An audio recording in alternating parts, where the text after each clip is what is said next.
Welcome back to the Aesthetic Edit podcast, you guys. I am so excited today because I have one of my all-time favorite people joining us. She is an expert at business and finance. She helps lead practice owners in making decisions that will financially impact their business.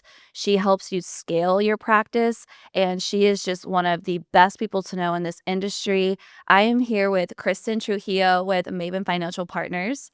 I'm so excited you're here today. Thank you for having me. We were just talking yesterday or the day before because we talk every day. We're pretty much. soulmates, yes, sisters, yes. But we have been working together for 4 years now, Yeah. and it's about to be the 5 or 6 year anniversary of us knowing and meeting. Yes, it has So- been. I think 6 years total. Yeah, But I know it's crazy because 4 years, it's like we're basically married now, we are. which is amazing. I love Yes. it so much. I don't Yeah, ever want to get legally. divorced. Mhm. No, No, it's never. perfect. Well, your business has grown so quickly, and it's been so inspiring to work alongside you and just watch your team grow. The amount of clients that you serve has grown, all of the speaking engagements and all the education you're doing. I want the audience to just hear a little bit more about you and your journey and how you got started with Maven, and then we'll go from there. Yes. So have been doing the fractional CFO financial consulting for about 6 years now. And originally we were Skytale Group. So I know that you had been on the last season. We've both been Yes. when we love Skytale Group. But I was one of the first employees of Skytale Group, and I was working with Jessica, my partner now at Maven.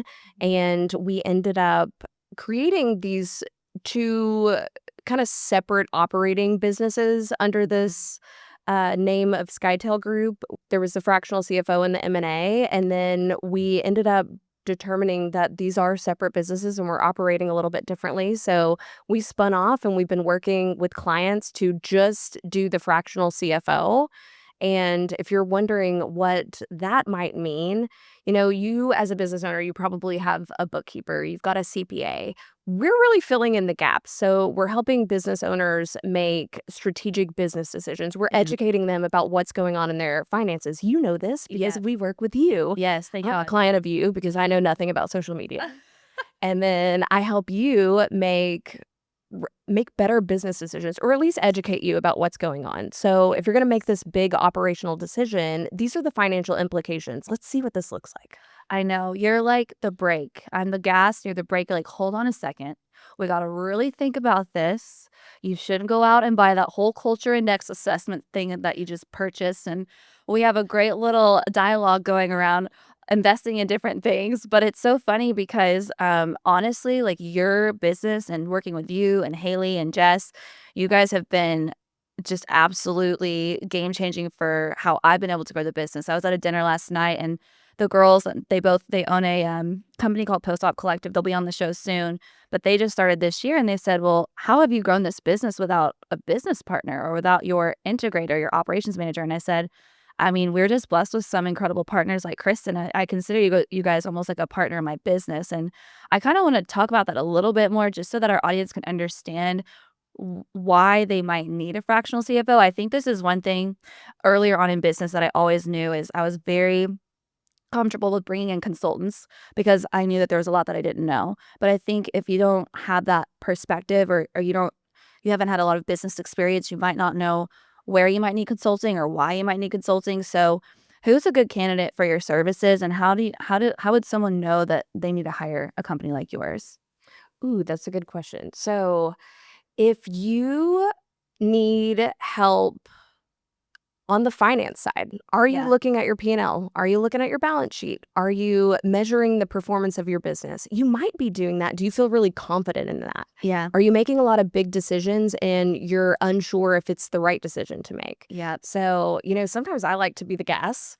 Like I'll Love it. I'll fuel the fire. But really our job is to educate you on what this is going to look like if you do that. Should you Yeah. make this hire? Yeah. I am growing really rapidly. I'm wearing 47 different hats? Yeah. Do I really need to make another hire, or am I running operationally efficient and effective? So the numbers, I love analyzing them. I love Yes. looking at them. Yes. We pull your KPIs. Now, for our clients, we get into their practice management softwares and we extract all of that really great data that takes a lot of time and energy and effort Yeah. to understand, well, where is the revenue coming from? Yeah. Who's producing the revenue? Is this good? So some people are like, I'm growing top line, but I don't know where my money's going. And if you don't know where your money's going, then that might be an indicator where we can really advise, well, let's look at this really comprehensively. I want to understand, well, how is the money coming in? Yeah. And are we really optimized in performance there? Yeah. And then what are our goals? Yeah. So for you, you want to scale your business.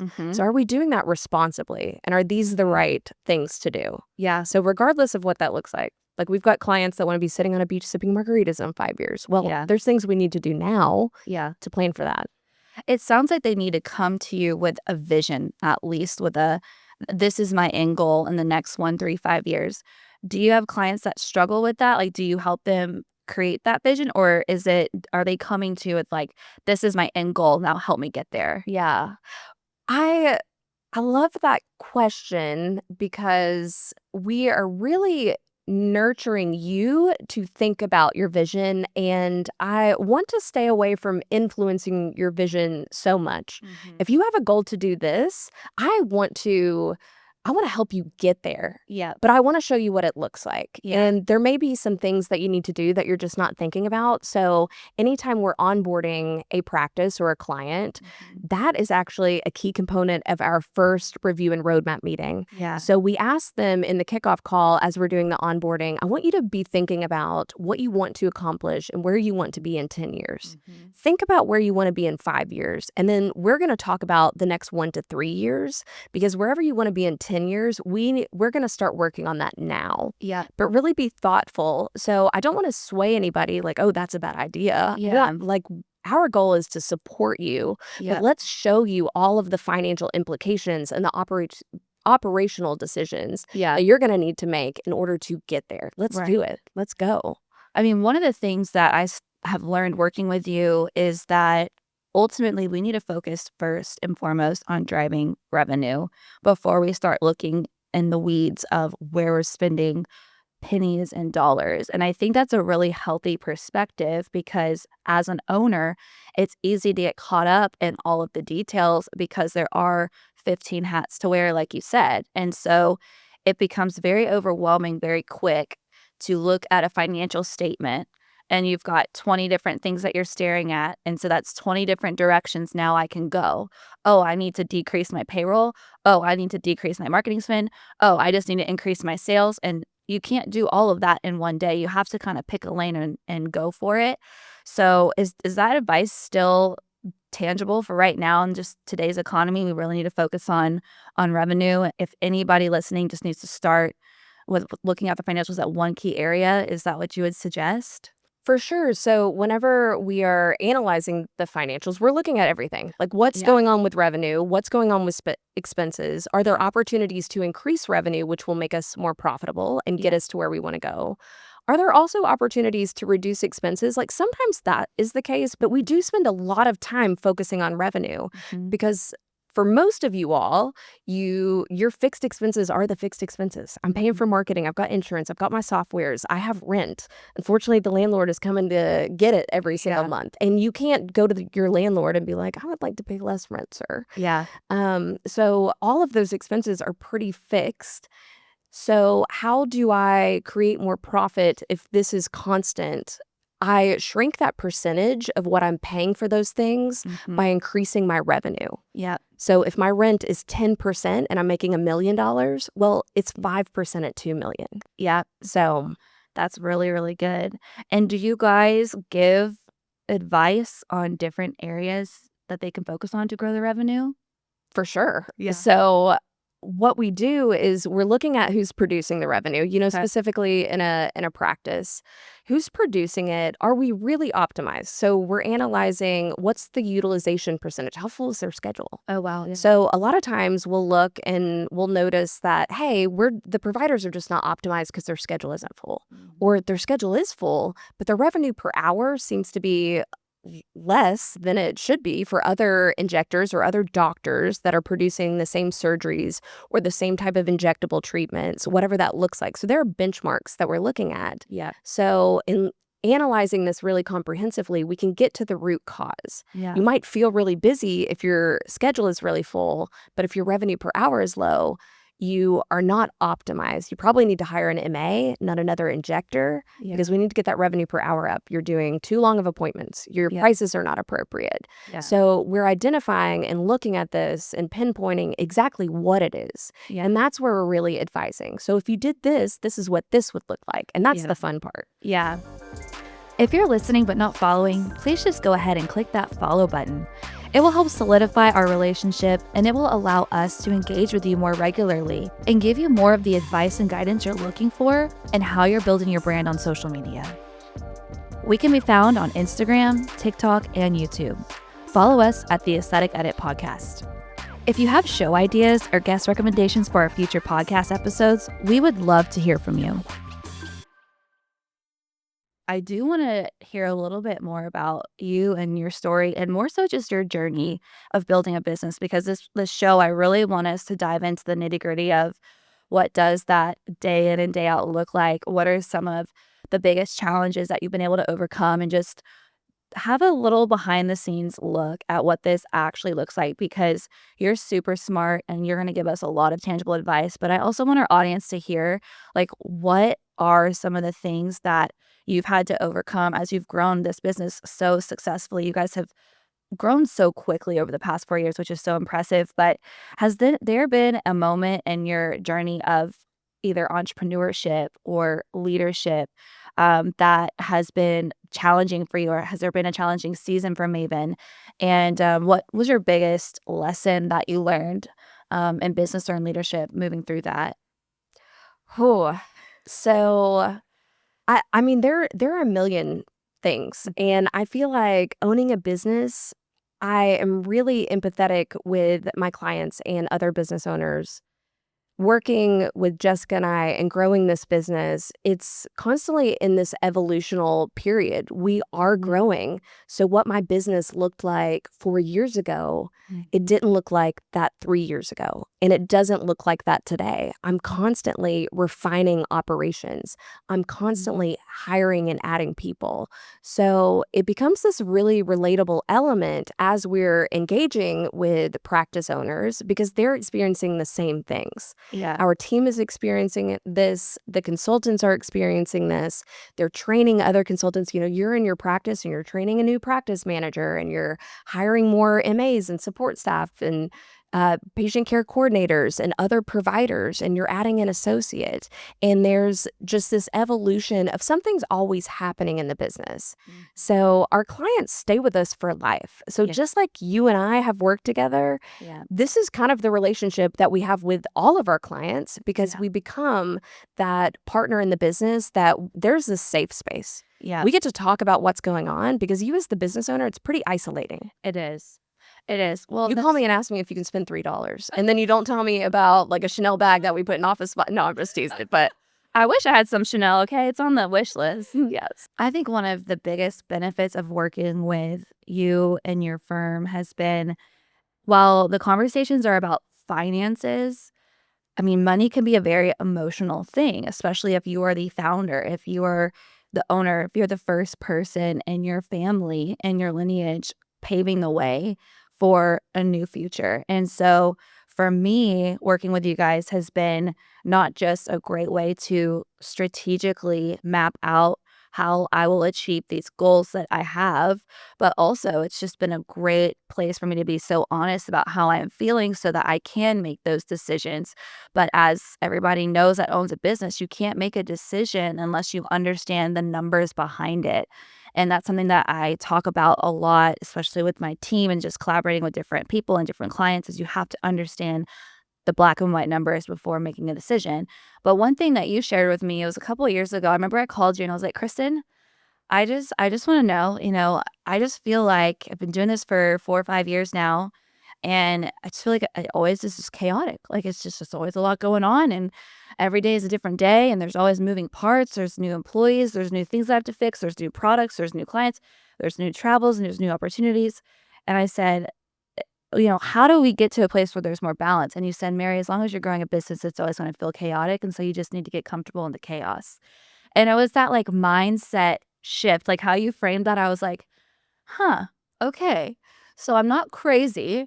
I'm just an entrepreneur and I'm growing a business and I don't need to put so much pressure on myself to have this all perfectly figured out and to wake up every day feeling all kumbaya, because the reality is it's pretty chaotic a lot of days. But just taking that pressure off of like, no, that's normal, almost instantly made me feel less chaotic and less stressed. And I'm like, all right, this is just the lifestyle. This is what it is. So that was my favorite advice that you gave me, but I was thinking of that when you were sharing Yeah. just some of the lessons that you've learned. But it's good advice for practice owners too, especially the ones who this is your first practice that you're starting or you're a first generation business owner.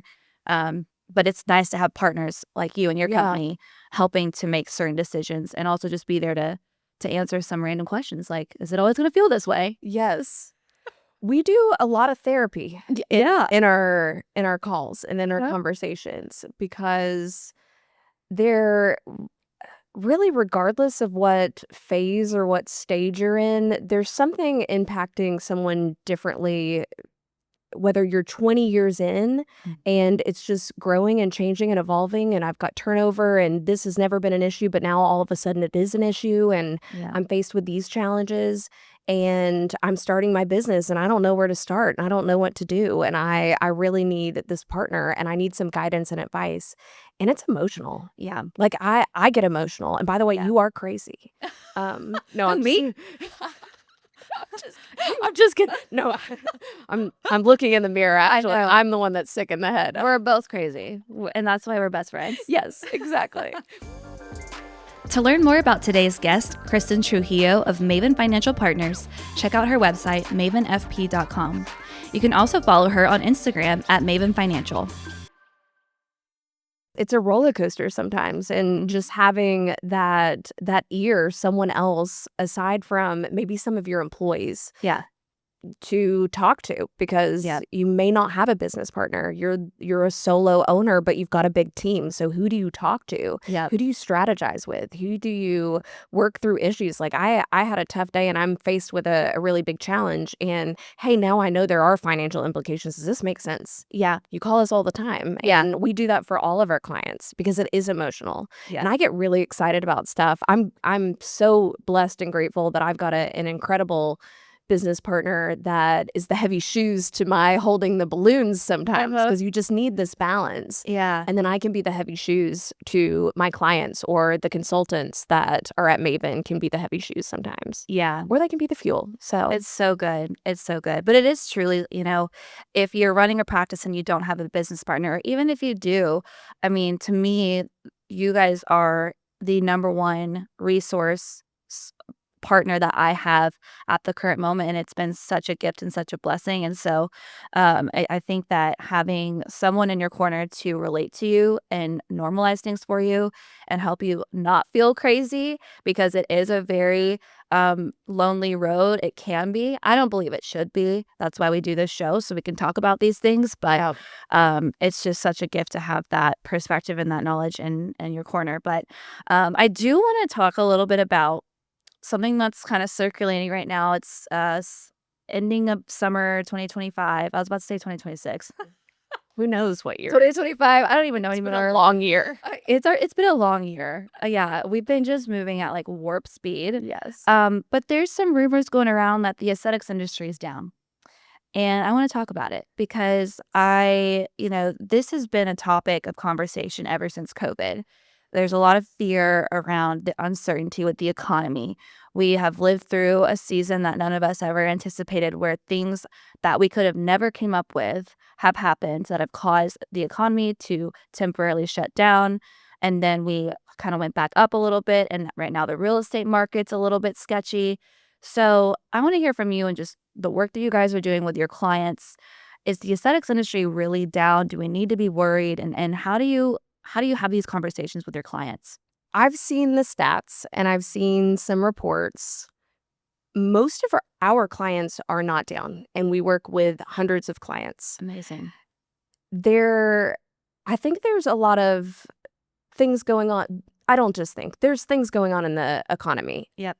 By the way, if you have a Care Credit rep, reach out to them and get Synchrony's Consumer Confidence Report. They just published their July version. It's Okay. really interesting. Okay. Shout out Jean What for did it sending say? that to me. It's talking all about the different metrics. So they poll all of their consumers, and this is a huge company. So Oh, yeah. it's thousands and thousands of people Got a few of their that they're credit cards. polling. It's really great. I'll send it to you after this. But, people still are lacking in consumer confidence. People are hesitant in not meeting their goals in terms of savings. People are pulling back on discretionary spend, and they're allocating spend to big necessary purchases. Like So Botox. exactly. Extremely Just necessary. yes. Yep. Yes, 7 point Essential. lifts. Exactly. Yep. A mommy makeover for sure. That remains on the necessity list, just so everyone's clear. It does. Yep. It really does. But so that I don't want you to read it and be like, "Oh, well, this is happening," and don't manifest that it's happening. I think it's important to be aware, Yeah. but the reason why a lot of our clients are seeing wins is because we are identifying where they need to be stronger. And if you are running a business, this is like whether it's this season of what's happening in the economy. Last year was an election year. Yep. If you had an aesthetic practice in 2022, you grew because you had an aesthetic practice in 2022. Yep. You saw this organic growth just because you had med spa or plastic surgery in your name. Now, 23, it started to, we're continuously seeing more competition. Yep. We're continuously seeing evolution in what's happening in the space, more consolidation, more multi-locations. If you had a practice 5 years ago, there's probably 10 more practices that are in existence today that are within this geographical area that you were not competing against. Yeah. There are all of these things that are happening, but as a business owner, if you are identifying what you need to do to differentiate yourself, what you need to do for marketing. So, I can give you all the praise and all the glory for helping my business. Like, where do we need to show up? How do we need to be? What is our presence? How do I differentiate myself? Yeah. Because we're not stuffy finance pros over here. No, you guys are so fun. We love your social media. It's a good balance of education, but also entertainment. Exactly. Because this is the thing. People want to work with people they like, know, and trust. Yes. Just like the age-old saying. But really, it starts with liking somebody. And it's like you go to your page and you're like, oh, this person's actually fun. Yes. They're smart, but they're interesting. They have a personality. We have the same core values. Like, those are the things that people are looking for on social media. That's why it is such a powerful tool with telling your story, but also pointing out what your USPs are, your unique selling points. Yes, sometimes I say proposition. Proposition. Yeah. Whatever. Yeah, whatever it is. The unique selling proposition. Exactly. And that's so important to point out. But that's a really good perspective there. We often tell our clients to spend more money on things like marketing. So a lot of people are like, "Ooh, CFO, they're going to put me on a diet," which is a budget. Yeah. And we don't like that because I like to spend the money, and that's really scary. And it's, we need these things. But oftentimes we'll look and we're like, okay, well, if we need to increase revenue or if we need to differentiate ourselves, I'm seeing a decline in new patients. Yeah. I'm seeing a decline in utilization. How do we retarget existing patients? How do we reach out and attract new patients? Because there is a lull. Let's really analyze what's happening with the marketing spend. Yeah. Resituate how we're spending. Yeah. And then maybe we need to add some because now we do need to be more competitive. So it's really, we're in a state of beta growth. The people that are focused on the beta, which is the intentional efforts to differentiate themselves, to make these USPs, to get in front of more people, to be authentic. People appreciate that. I don't see any reservations of people not spending money if people are doing really good things to grow their business, to retain their patients, to re-engage their patients. How can you level up? And if Yeah. you don't know where you need to level up, the numbers tell you. Yeah. And that's what I love about them. They just don't lie. Yeah. They're like, here I am. Well, I'm ready. That's so true. You guys are kind of like a business coach, almost like a personal trainer, but for your business, where it's like, because what you focus on expands. So if you focus on abundance over scarcity, there's a lot of truth behind, okay, let me just ignore some of these external factors. Not ignore, but just if all you think about is all of these factors that are outside of my control. Now, I do think you need to have awareness of this. This is not Yes, to be for brushed sure. under the rug, but it's like, where do I need to turn the volume up and really amplify certain areas of my business so that we can keep growing despite all of these uncertain factors? But what we've seen too, same thing, is that the aesthetics industry still continues to grow. I might even dare to say it's recession proof, knock on wood, but I've seen it continue to thrive. And it is one of the main reasons that social practice has grown, is that the aesthetics industry has continued to Yep. grow.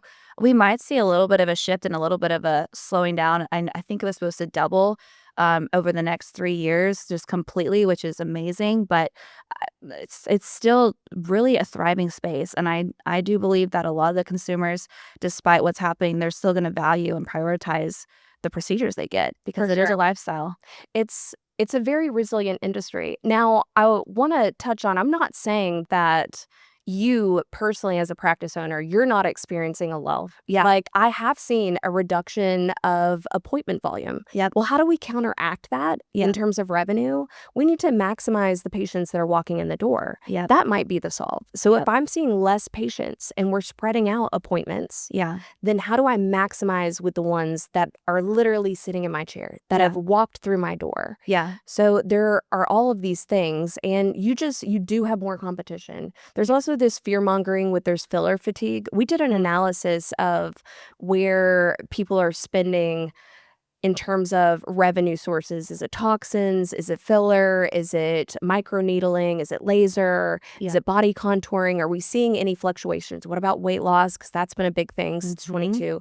But we saw an increase in filler Mm. spend in 24. We're continuing to see an increase in 25. Now, what's Yeah. happening is there's more market share. Yeah. So they might not be spending with you, maybe because you are not talking to your patients about it, Yeah. or you're not educating your patients about it. Yeah. There's also more options for filler. There Mhm. isn't just like one brand or two brands anymore. There are multiple options. So everybody is experiencing some market share. Yeah. It's really, if you are fighting and you're like, why am I seeing less patients? Or it's feeling really tight in terms of revenue, in terms of cash flow. Mhm. The numbers will tell you what to do, which is why I love them. But it's going to be really, really important that you are intentional. Yeah. Because you're not going to grow for the sake of growing. Yeah.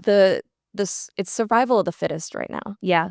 And even with the filler, I mean, there's so many different ways that we need to be talking about this, both inside the practice Yes. with your patients, like your patient consultation process. Someone comes in for Botox. Great. Are we doing the full face analysis to see if there's an opportunity for filler as well? Are we helping the patients discover what it is that they truly need and want? Yep. It's how are we staying in relationship and in contact with existing patients? How are we putting them on memberships? How are we educating about filler and all the different ways to use it on social media? Yep. Are we having patients tell stories about their filler journeys on social media? Yes. Are we looking at facial balancing? Are we sharing all the different ways that we incorporate filler into the different procedures that we offer? There's so many different ways to go about it. So that's a really good point of just like, instead of buying into this, okay, yeah, people are slowing down on filler. There could be people that are wanting to move towards a more natural look, sure. But like you said, there's so many different products in the market these days, and that there's just different types of fillers people can use. There's also PRP, PRF. There's so many different new technologies coming through. So even if they're not spending on filler necessarily, they could be spending on other products that are at the same price point, if not more. Social Practice would love to offer your practice a free social media audit. Visit us on social media at Social Practice US. Click the link in our bio to claim your free audit today. Back to what you do and bringing that education to the patients. I call Instagram, that's the educational platform, Instagram. I'm not cool enough for TikTok, but I am watching Reels constantly. Like, we're addicted to these bite-sized pieces of information. Yes. you have followers. Yes. Are you growing your followers? But are you offering them this educational opportunity to learn about the benefits of this? Yes. Because trust me, your patients only know about a couple of things, Yeah. and they might be seeing all of these things that just aren't factual. Yeah. So, what would you recommend, and like what do you do to help Yeah. practices? I share about like social media marketing Yeah. all the time, but kind of on that note, Yeah.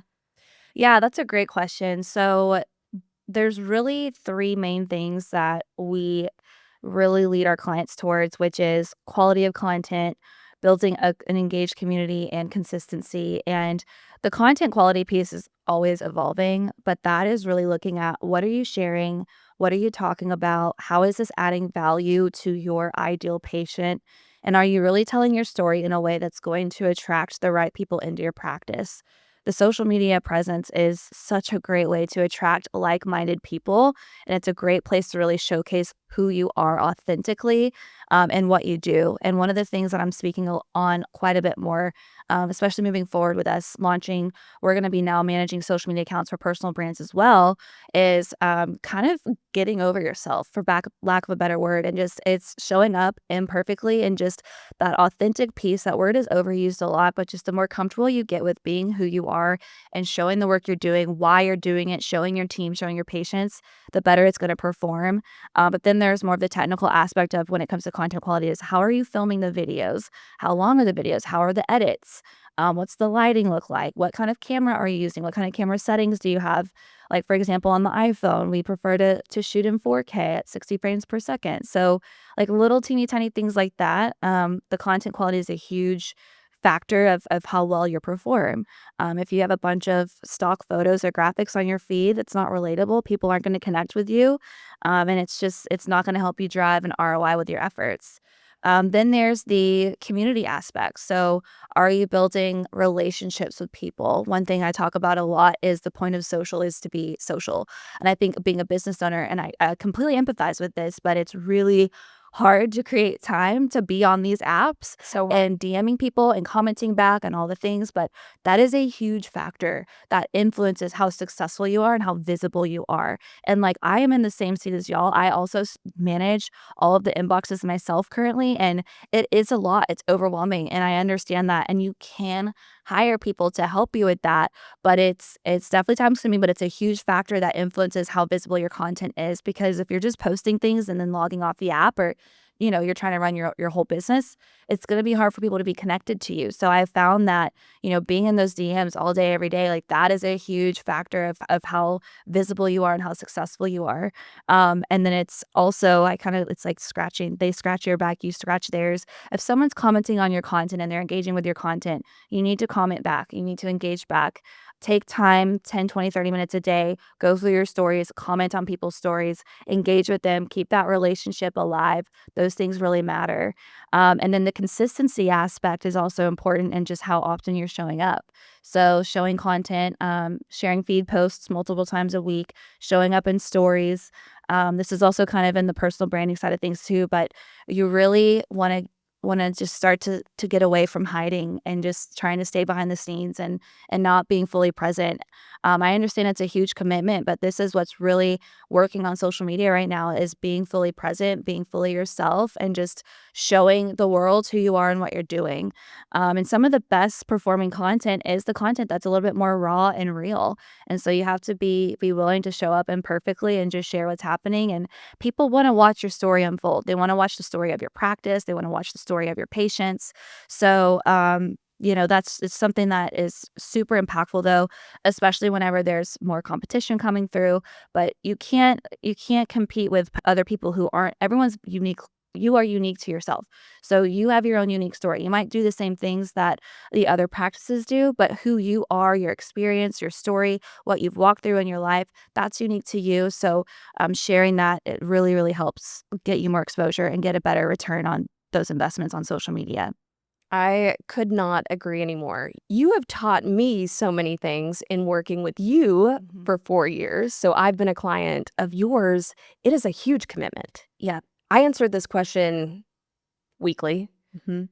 Can I afford to hire a social media manager or a Yeah. marketing coordinator that's going to do social media? your team answers all of the DMs. They're Yeah. commenting, they're responding. I Yeah. can't even imagine the time and the energy as I'm running a business and I'm growing this business and I'm dealing with other operational things, having to do that. Mhm. And then we are constantly evaluating the performance of it. Yeah. How is this working? How am I showing up? Yeah. The quality of everything. Yeah. I think it's just been a huge time saver. It's been a relief for me Yeah. to have someone that is really educated and they are doing consistent quality work, Yeah. allowing me to show up authentically, Yeah. not sucking the life out of me because Yeah. I now have to manage it. Yeah. But I refer you all the time to my clients because yes, you can hire a marketing manager or a coordinator in-house. It's going to be pretty expensive. Yeah. And you're not going to come with a professional videographer Yeah. and a professional photographer. That's going to be extra above and beyond their salary. Yeah. Are they providing you reports? 9 times out of 10, I'm like, when's the last time that you got a report from your social media marketer to Look at show you, performance. what's Yeah. going on? I know you, I'm talking to you. Yeah. I don't see that these elements of you Yeah. on your page because I'm a big fan of social media. As you Yeah. know, I'm following all my clients. And Yeah. I'm like, wow, this would be like, this is you. Are you Yeah. showing up authentically? Yeah. Well, you get to know your clients so well too. So you probably are in these meetings with them once a month for at least an hour at a time. And you're like, wow, you're so freaking amazing. Like Yeah. you need to show up and show people who you are. But the biggest bottleneck is typically time. But I get so passionate about it because it just works. Yes. It's so powerful. And the work that our providers do, they're changing people's lives. The aesthetics industry is just so impactful. And so I get excited talking about it because, showing what's actually happening behind these doors of these practices and behind these walls and just how these providers are able to do the things they do. It truly blows my mind. And I don't think it'll ever not blow my mind that these things are possible, like how we can do these procedures that, a lot of times it's slight enhancements, but how it can completely change a person's energy, how it can change their confidence, how it can change how they feel about themselves, their self-worth. It puts them on these Their mental health, trajectories, yes. their mental health, and they're able to just step fully into all that they've been called to be. And I'm not saying it's the main reason why, but it helps facilitate that. And it's just such a gift. So I love our industry, and it's just such a blessing to be a part of it. It is. It's literally the best. I feel blessed to be a part of it. Anytime I go into a practice and I get the opportunity to work with the team of the client that I'm working with, I like to ask the providers and the front desk staff, like, why, like, what is their why? Why do they like to do this? Yes. And then we'll typically do a little training. I don't do this a lot, but it gives me a lot of joy. And I hear that consistent theme. Yes. Like all of the things that you just touched on. But going back to, just being competitive within the market and educating the patients, like social media is such a critical way that you can show up and you can provide education because there's constant evolution. Yes. And techniques like Botox has been around for, 20 something years or 20 years. And how we are injecting it and all of the things that we're doing with it, that has evolved over time. What we're doing with filler and different techniques. Yeah. All of the new products that are coming out. I can't remember. There's this acronym, PDGF. Is that what it is? Probably. Super interested in that. But there's all of these things, and there's exosomes, and I mean, Like, all how do we just lasers, preserve our youth and just stay like this forever? But patients don't know about this. We get exposure to it because we're working with the clients. Yeah. The thing about I just don't know that all practices understand that their patients don't understand. I know it's like a word salad there, but the patients don't know anything about what you do and the techniques. They're scared of filler because they've seen pillow face. Yes. Well, no, that wasn't done right. Yeah. That was a bad injector. Yeah, that's so true. And as a provider, they're in it every day. Yeah. So for them, it's like they can talk about this in their sleep and they don't think, to me, it's very interesting. And I know a lot of the patients that we're marketing to, they want to know the nitty gritty, tangible details.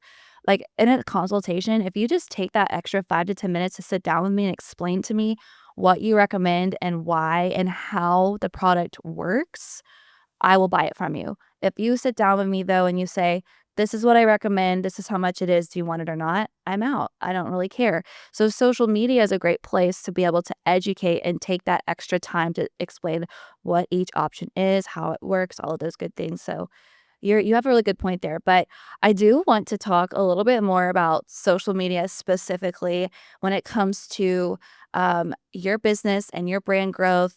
And I have just two main questions around this, and they're very, very basic, but I love to go there.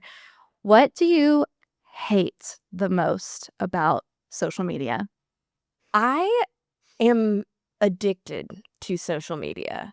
I scroll Instagram all the time.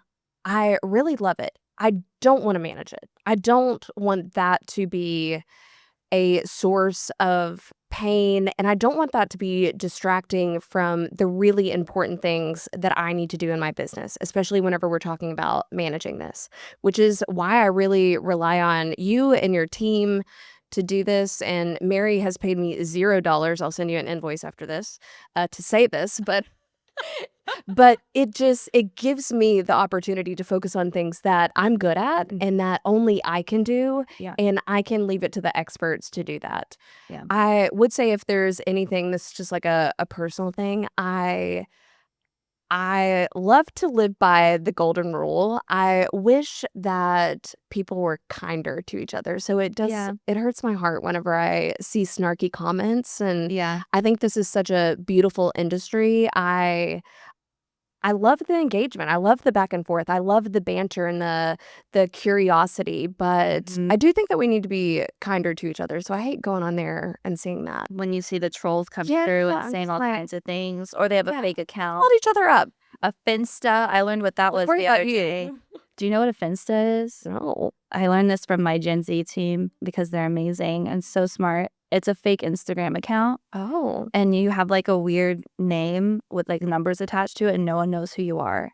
And anyways, I agree with you. I do not like the bullying and trolling aspect of social, and I do want to one day, this is actually a vision of mine. I want to have some sort of organization where we either educate or provide resources for especially our youth when it comes Yeah. to the engagements they have with each other at these young, like, pivotal ages and these ages where they are just like sponges and they're learning so much and their self-esteem is so fragile.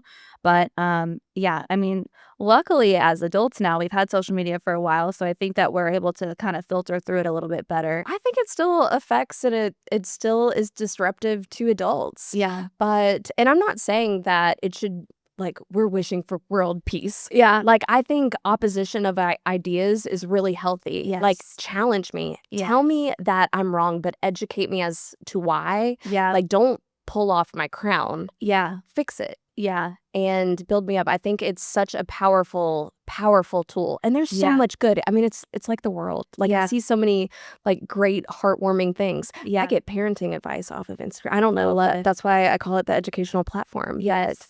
There's so many great things about it, but Yeah. I think those would be my irks. I don't want to manage it. I should not be managing it. I'm the business owner. Yeah. There's things only I can do. That's Bring fair. in the experts. And then, just only puppies and like kitties and nice stuff on mine, please. I know. My whole feed is singing videos. Yes. And I love fashion. sharing those with you. I know. I'm so glad that you send those to me because I follow all these new random artists that Christin Yes. sends me, and they're like singing a cappella in a stairway, and I'm like, who is that? Oh my gosh. That is Chills. so amazing. Chills. What do you love the most about social media? I think I just summed it up. Like, I love learning new things and Yeah. getting exposure to things. I remember growing up and I would have to do reports with the encyclopedias. Yeah. Is that even what the word is? I think those used to be a thing. And then we go to the library, but the amount of knowledge that I have access to, how I can stay in contact with people, Yeah. how I can see what you are wearing and message you immediately and be like, where did you get that? I want that. Yeah. It's so good. All of my fashion, my makeup, all that came in my 20s after Instagram. Like, I literally know everything I know through social media. Like, truly, it's so cool. It's amazing. Yeah, you can learn so much. But, Kristen, I am so grateful you got to show up and be on our show today. You are so inspiring, and you have such an empowering message. And what I love the most about what we talked about was just how entrepreneurship and growing a practice doesn't have to be lonely. You can have people in your corner that can help you make decisions that are going to help you get closer to that vision, that goal that you've set, but also from a very educated place. So, Kristen, thank you so much for being here today. It was so fun to talk to you, and you're just such a huge blessing to both me and our entire audience. I hope you guys enjoyed the conversation today. If you want to follow Kristen and her team on social media, you can find them at Maven Financial. Or if you want to schedule a complimentary financial assessment, you can go to mavenfp.com. You can find us on social media at the Aesthetic Edit Podcast. We are on all podcast platforms, so don't forget to hit subscribe. We would absolutely love it if you would take a moment to leave us a review. 5-star reviews help us shape future episodes on the podcast and offer the guidance you need in the aesthetic space.